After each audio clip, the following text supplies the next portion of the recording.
سلامونه دویچ او پښتو جرمني په پښتو اندیا کویشه په اشپزخانه یا پخلنځي کې هغه سامان یا هغه وسایل چې موږ تاسو ته په پخلنځي کې په کار راځي د هغې نومونه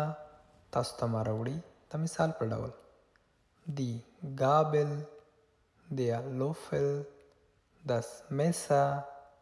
der Schüssel, die Tasse,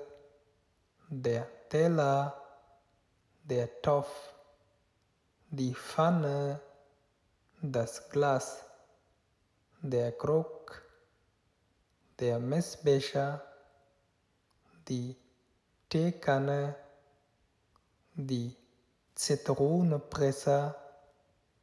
die Flasche, der Becher,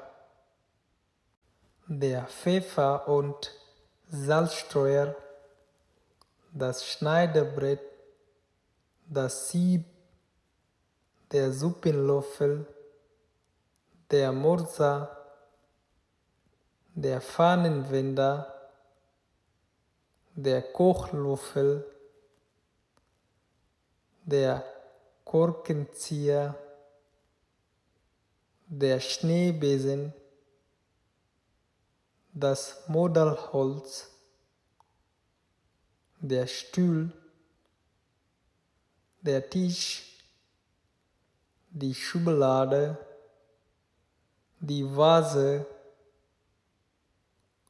und die süße Speisen. او تاسو کولی شئ داسې نور لغتونه زده کړئ.